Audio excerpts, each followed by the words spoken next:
लाडक्या बहिणींनो, एवढ्या मोठ्या संख्येने लाडक्या बहिणी सगळीकडे दिसत आहेत. लाडके भाऊ इकडे पण लाडक्या बहिणी आहेत. लाडके भाऊ काय घरी राहिले की नाही? इकडे आहेत.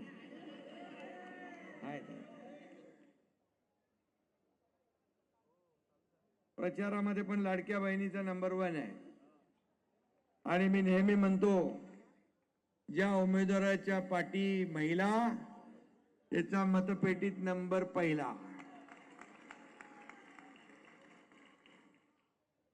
आज आपल्या इथं जगद्गुरु रामानुजाचार्य डॉक्टर स्वामी बालगोविंदाचार्यजी महाराज पण आशीर्वाद द्यायला आले. त्यांचंही स्वागत मी करतो, त्यांनाही मनापासून शुभेच्छा देतो.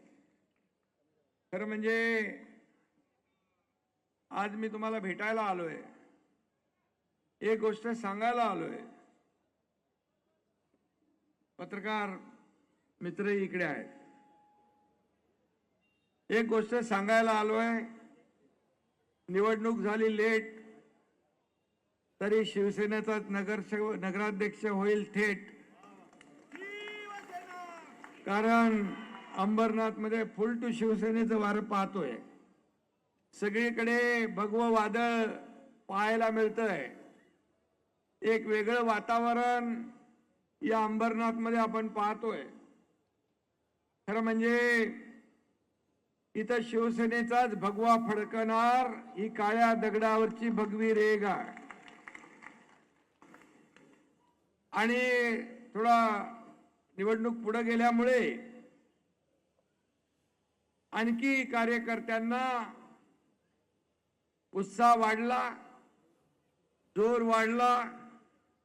आणि जसं खासदारांनी सांगितलं की शिवसेनेचा ग्राफ वाढला, तसा नगराध्यक्षांचा देखील लीड वाढल्याशिवाय राहणार नाही. आणि 21 तारखेला निकाल लागतील तेव्हा शिवसेनेचा जोर का धक्का सगळ्यांना बसलेला दिसेल. खरं म्हणजे आमच्या लाडक्या बहिणी इथं आहेत. आणि लाडकी बहीण आमची मनीषाताई वाळेकर नगराध्यक्ष पदाच्या उमेदवार आहेत. त्या तर विजयी होणारच, पण त्यांच्याबरोबर त्यांचे सर्व सहकारी रेकॉर्ड ब्रेक मतांनी विजयी झाल्याशिवाय राहणार नाही. कारण मी आपल्याला सांगतो, पूर्वीचं आपण अंबरनाथ पाहिलंय. धुळीचं साम्राज्य होतं. खड्ड्यात रस्ते की रस्त्यात खड्डे कळत नव्हते. परंतु आता या अंबरनाथ मध्ये जवळपास सगळे रस्ते कॉन्क्रीटचे झालेत. धूळमुक्त अंबरनाथ झालंय. या ठिकाणी अनेक विकासाचे प्रकल्प आपण आणलेत. आणि म्हणून अंबरनाथ पूर्वी शिवसेनेचं होतं, आजही शिवसेनेचं आहे आणि उद्याही शिवसेनेचंच राहणार आहे. मी आपल्याला एवढंच सांगेन की अंबरनाथ मध्ये अनेक कामं विकासाची झाली. अंबरनाथ आज छोटं शहर होतं, पण ते आज त्याचं राष्ट्रीय पातळीवर अगदी आंतरराष्ट्रीय पातळीवर नेण्याचं काम तुम्ही सगळ्यांनी केलं. खासदार डॉक्टर श्रीकांत शिंदे असतील, आमदार बालाजी किनीकर असतील, आपले अरविंद वाळेकर असतील, सुनील असेल, गोपालराव असतील, आमच्या मनीषाताईंनी नगराध्यक्ष पदाच्या कारकिर्दीमध्ये अनेक कामांची उद्घाटन केली, अनेक कामांची. आणि म्हणून मी आपल्याला एवढंच सांगतो, धर्मवीर आनंद दिघे साहेबांचं नाट्यगृह, त्यांच्या नावाचं आपण उद्घाटन केलं. आता नाट्यगृहाच्या बाहेर देखील अनेक चर्चा झाल्या, डायलॉग झाले. परंतु मी सांगतो तुम्हाला की हा सगळा इलाका जो आहे हा ठाणे जिल्हा म्हणजे शिवसेनेचा बालेकिल्ला आहे, धर्मवीरांचा बालेकिल्ला आहे. आणि म्हणून या अंबरनाथवर जो भगवा फडकलाय हा विकासाचा भगवा आहे. छत्रपती शिवाजी महाराजांचा भगवा आहे. हिंदुहृदय सम्राट बाळासाहेब ठाकरे यांचा भगवा आहे. धर्मवीर आनंद दिघे साहेबांचा भगवा आहे. आणि या तुमच्या सगळ्या अंबरनाथकरांचा भगवा आहे. हे या ठिकाणी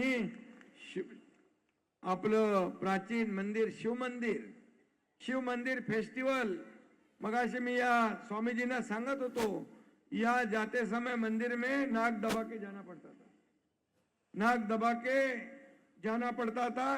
अभी 168 करोड़ या ठिकाणी 168 करोड़ का निधि दिया है शिव मंदिर को। ये प्राचीन शिव मंदिर है, इसका विकास होगा। यहाँ का आजू बाजू का जो है वह डेव्हलपमेंट होगा आणि विकास या ठिकाणी काय असतो या अंबरनाथच्या छोट्या शहराने दाखवून दिलेला आहे। आणि म्हणून अंबरनाथ हे शिवसेनेचं होतं, शिवसेनेचं आहे, शिवसेनेचं राहील, मी आताच म्हणालो।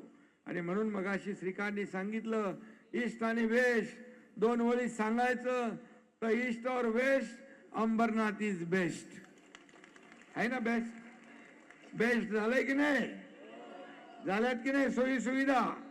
आणि म्हणून इथं शिवसैनिक नेटाने लढतोय, कष्ट करतोय, मेहनत करतोय, त्याला आर्थिक जे काय ताकद आहे, जे सरकारच्या माध्यमातून ज्या काही योजनांना जो काही फंड आणि ताकद बळ लागते ते देण्याचं काम मात्र मी केलेलं आहे। मी निमित्त मात्र आहे, परंतु या ज्या संकल्पना आहेत खासदारांनी आणि त्यांच्या सर्व टीमने जे केलंय, मी पूर्वी पाहिलं अंबरनाथ, आणि मला आता अंबरनाथला जास्त यावं लागत नाही, कारण तुम्ही सगळे लोक इथं काम करताय, सगळे विकासाचं या ठिकाणी गंगा या ठिकाणी आणलेली आहे। आणि म्हणून आता लोक अंबरनाथ पसंत करू लागलेत। नाट्यगृह बघा, या ठिकाणी खऱ्या अर्थाने खूप मोठ्या प्रमाणावर कामं झालेली आहेत। अंबरनाथच्या विकासाच्या प्रत्येक पायरीवर शिवसेनेचं नाव आहे, प्रत्येक पायरीवर शिवसेनेचं नाव आहे। अंबरनाथ मध्ये शिवसेनेने सुपरफास्ट विकास केलेला आहे। आणि मी मगाशी म्हणालो ही सगळी टीम जी आहे, ही सगळी टीम काम करते आहे।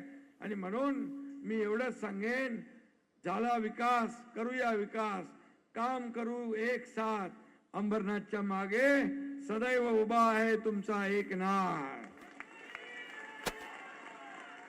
आणि त्यामुळे पैशाची चिंता करू नका, काळजी करू नका।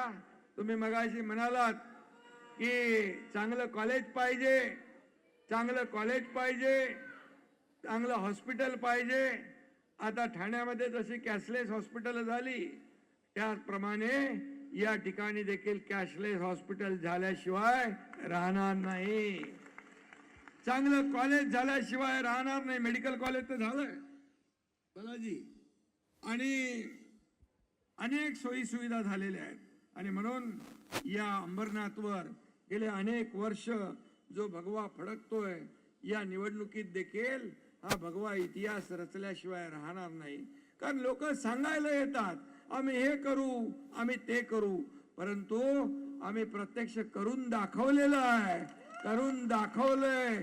आणि म्हणून गेल्या 2.5 वर्षामध्ये आपण पाहिलं, माझं मुख्यमंत्री पदाचं कारकीर्दही पाहिली, अनेक विकासाचे प्रकल्प रखडवले होते, थांबवले होते, स्थगिती दिली होती, परंतु मुख्यमंत्री झाल्यानंतर मला संधी मिळाली विकासाला चालना देण्यासाठी, लोकाभिमुख कल्याणकारी योजना करण्यासाठी।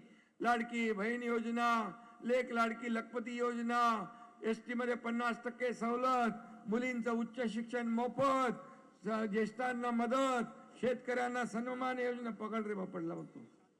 आणि या सगळ्या योजनांमध्ये माझ्या सगळ्या आवडती योजना कुठली असेल तर मुख्यमंत्री माझी लाडकी बहीण योजना। आणि मी आपल्याला सांगतो की या योजनेमध्ये सगळे आहेत, इथं कुठलाही जात पात धर्म नाही, सगळे लोक हिंदू मुस्लिम शीख ईसाई सगळे लोक आहेत। आणि लाडकी बहीण योजना आपण सुरू केली तेव्हाही लोकांनी विरोध केला, कोर्टामध्ये गेले बंद पाळायला, पण तुमचा एकनाथ शिंदे मुख्यमंत्री होता, दिलेला शब्द पाळणारा मुख्यमंत्री। आणि म्हणून कोणी माईकाला आला तरी लाडकी बहीण योजना कधीही बंद होणार नाही, कारण तुम्ही चमत्कार घडवलाय, लाडक्या बहिणींनी चमत्कार घडवलाय। मी जतकडे आता संपूर्ण महाराष्ट्रामध्ये नगर परिषदा नगरपंचायतीच्या प्रचारामध्ये फिरतोय. रात्री 10 वाजले एकदा विटा सांगली या ते ठिकाणी विटा नगर परिषदेच्या इथं माझी शेवटची सभा होती.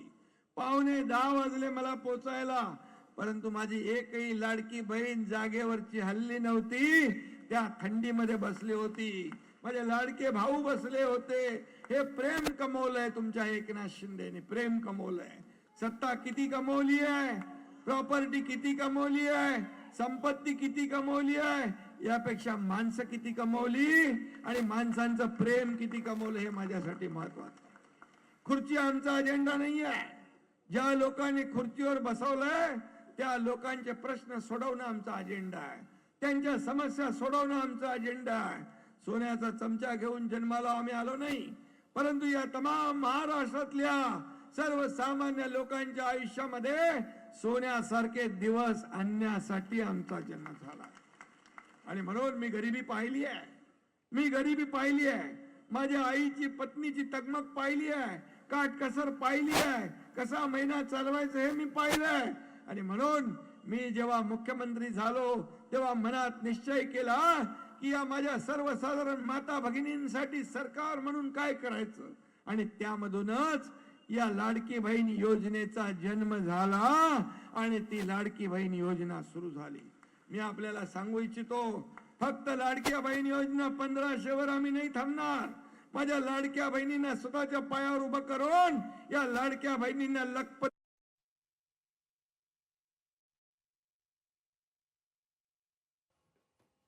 तर अंबरनाथ हा ठाणे जिल्ह्याचा एक अविभाज्य भाग आहे असं एकनाथ शिंदे म्हणतायत. शिवसेनेचा अंबरनाथ हा बाले किल्ला आहे असं सुद्धा एकनाथ शिंदेंनी यावेळेला म्हटलेलं आहे.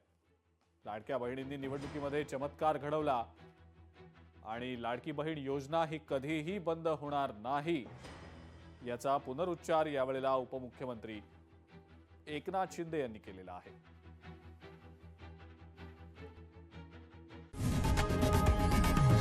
लोकशाही मराठी ऐका, पहा, जागरूक रहा.